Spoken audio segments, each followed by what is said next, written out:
करोड़ों हिंदू मजदूर सड़क पर पैदल और भूखे प्यासे मर रहे हैं। कहाँ गए हिंदुओं के ठेकेदार?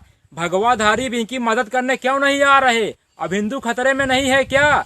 अब हिंदू ही नहीं बल्कि हिंदू का परिवार, हिंदू के बच्चे, हिंदू की नौकरी, हिंदू की जान भी खतरे में है।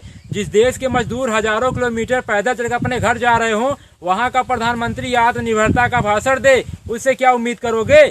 आज समझ में आया हमारे पूर्वजों ने 70 साल तक बीजेपी को वोट क्यों नहीं दिया। क्योंकि वो जानते थे इनकी औकात देश चलाने की नहीं बल्कि हिंदू मुसलमान में दंगा कराने की है। मेरी बात याद रखना, हिंजड़ों से औलाद और बीजेपी से विकास की उम्मीद केवल आसाराम राम रहीम की गुफाओं में पैदा होने वाले अंधभक्त ही कर सकते हैं। तबाह होकर भी तबाही नहीं दिखती है, अंधभक्ति है जनाब, इसकी दवाई नहीं बिकती। धर्म को धंधे में मिला दिया जाए तो बड़ा फायदा है। किसान 50 रुपए लीटर गाय का दूध नहीं बेच पाता, रामदेव 90 रुपए लीटर गाय का मूत्र बेच लेता है।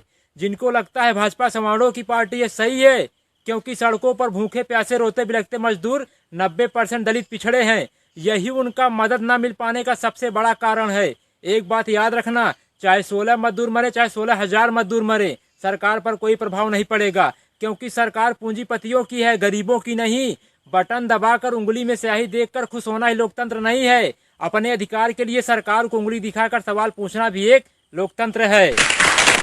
रेलवे बिकेगा, एयर इंडिया बिकेगा, बिकेगा देश का कोना कोना। कोरोना से भी खतरनाक बीमारी है यारो अंधभक्त का होना।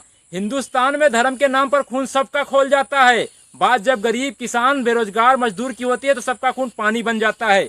विदेशों से जो उड़कर आ रहे हैं उनके लिए स्वागत में पोस्टर बैनर लगाए जा रहे हैं, और जो साइकिल से पैदल चलकर आ रहे हैं उनके ऊपर डंडे बरसाए जा रहे हैं।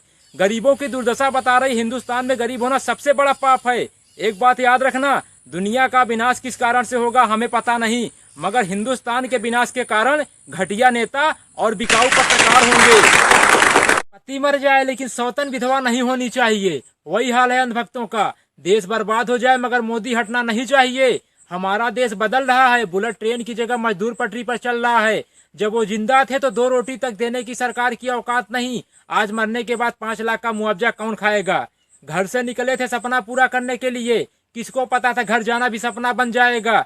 जब गरीब मजदूरों को पैदल सड़क हादसों में कुचल कर मरना ही है तो पीएम केयर फंड में मिला दान किस काम का? जो सरकार गरीब मजदूरों को घर तक पहुंचाने का ट्रेन का किराया तक ना दे सकी, वो 20 लाख करोड़ का पैकेज क्या देगी? एक बात याद रखना, बिखरेंगे जमी पर तो रमक छोड़ जाएंगे, बिखरेंगे जमी पर तो रमक छोड़ जाएंगे। गरीब है तो क्या हुआ, मरने के बाद भी गरीबी वाली महक छोड़ जाएंगे।